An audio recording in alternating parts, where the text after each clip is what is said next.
They gave me a number, not a name. And with that number, I built something they had no words to describe. The Mexican government trained me to be their perfect weapon.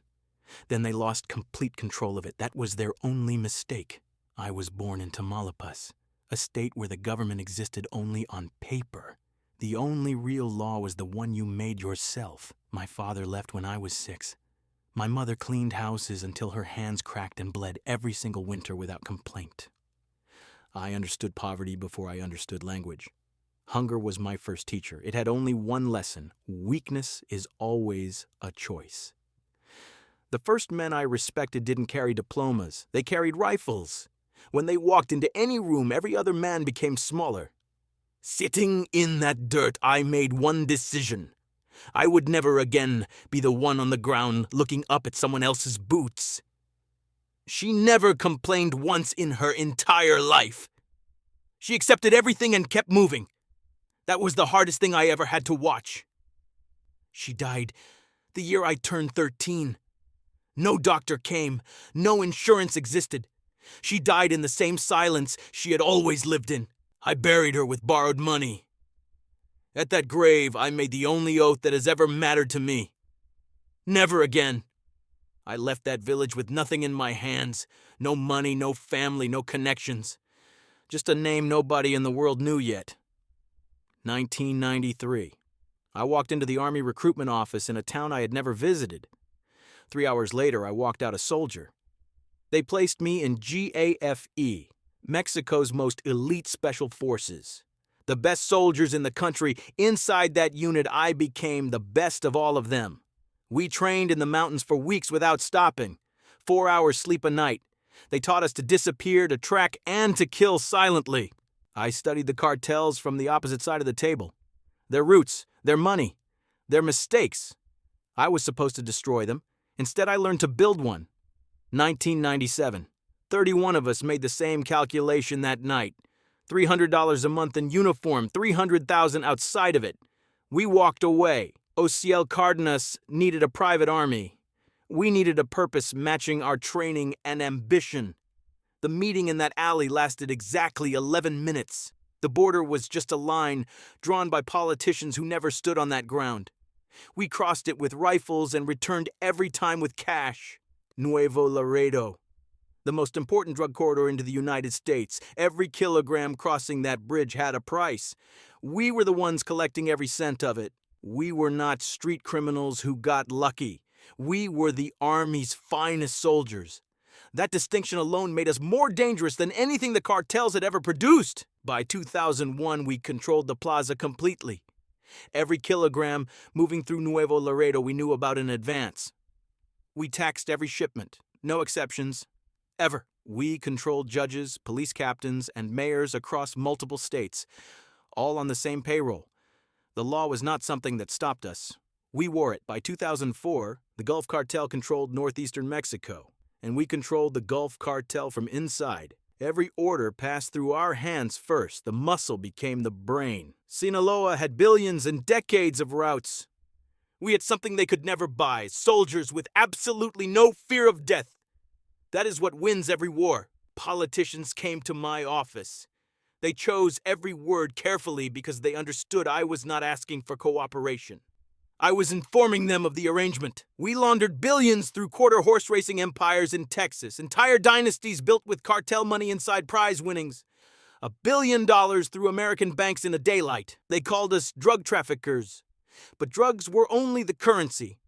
What we traded in was power, the ability to decide who prospered and who disappeared. By 2008, we controlled 11 Mexican states simultaneously, more territory than any cartel in recorded history. Sinaloa once held 23 states. We pushed them down to 16. We built routes through Guatemala and Venezuela to Colombian producers. We did not just move drugs through Central America, we restructured the entire regional trafficking architecture permanently. Quarter horses racing legally in Texas. $40 million made legitimate in 18 months. The federal government investigated for years before they understood what they were looking at. The White House called us an extraordinary threat to international stability. I had that statement professionally framed. It hung on my office wall for 6 consecutive years. February 2010. The Gulf Cartel turned against us. The organization we built from nothing that owed everything to our soldiers decided they no longer needed us. That cost them everything. We declared independence and war simultaneously, not against one enemy, against the Gulf, Sinaloa, and the Federal Army all at once. We chose that deliberately and without any hesitation. 2011, 3 wars running at the same time. Sinaloa from the west, Gulf from the east. Federal Army deploying 5 new bases targeting our corridors. We held every single front. They killed Lascano in October 2012. Z3, our commander, shot down in Sabinas, Coahuila. They took his body. The body was never what made him dangerous. When they killed our general, I sat alone on that highway for 2 hours. Then I stood up. Generals can always be replaced. Fear cannot ever be replaced. They put me inside 4 concrete walls in 2013. They believed the walls would end what I built. Walls have never ended a single living idea in human history. Inside that cell, I kept giving instructions every week without interruption. The organization received every one of them. A cage stops the body. It never stops the right mind. From inside, I watched my organization fracture into splinter groups fighting for territory. And I watched all of them survive anyway. The name had grown bigger than any single man. 6 years of maximum security taught me the one thing military training never could: infinite patience. You cannot rush the right moment. You can only stay completely ready for it. Even from prison, the factions carrying my name kept operating without pause, because the structure I built was designed to function without me at the center. That is real architecture. The Northeast Cartel, the old school Zetas, all my children built from my methods, my discipline, and my structure. You can arrest the father. The children keep moving forward regardless. 2019. They opened the gate at 6 in the morning. 6 years inside, I stood on that road and looked ahead. I did not feel relief. I felt only readiness. They waited 6 years without betrayal and without negotiating with anyone. Some loyalty cannot be purchased with money. It can only be built through shared consequence and mutual survival. 6 years gone and everything had shifted. Sinaloa fracturing along family lines. New organizations rising from Jalisco. Every piece on the board had moved. The game itself was completely identical. I told them, the old roots are burned, the old alliances are finished. We go north through Tamaulipas. New corridors, new structure. We rebuild everything from absolute zero again. Tamaulipas still moves $3 billion annually into the United States. $3 billion every year. While governments announce victories against us, that number grows without a single exception. 2 cities, 1 river, 1 border. 50 years and trillions spent trying to seal it permanently. On both sides of that line, we exist. We were here long before the wall. The DEA operates with budgets and bureaucracies and oversight. We operate with one directive: move the product and control the corridor. That asymmetry has always been our greatest advantage. 2021. Fentanyl now. 1 kilogram becomes 100,000 doses on American streets. That single equation completely changed how this entire war is fought by everyone involved in it. They call it the opioid crisis. We call it supply and demand. America built the demand entirely on its own over decades. We simply answered it professionally and without interruption. There are mornings you stand alone before dawn and count everything this life has cost you. I do that counting every single time without skipping a single name on that list. Men I trusted with my life are gone. Men I grew up with in poverty and in war. Every empire's price is always paid entirely in people, never once in money. Regret belongs to men who had other options. I gave up every luxury the morning I chose this path. There is simply no road that leads back from a choice like that.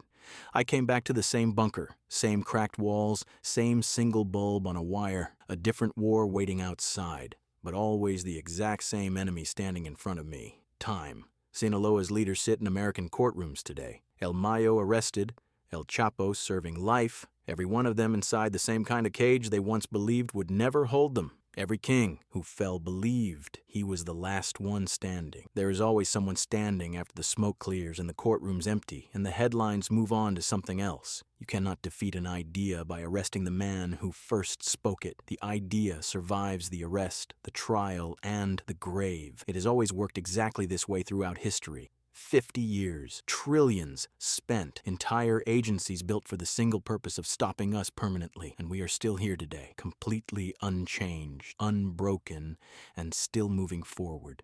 They gave me the letter Z at the very beginning. Just one letter. That was all I ever needed. The last letter in the alphabet.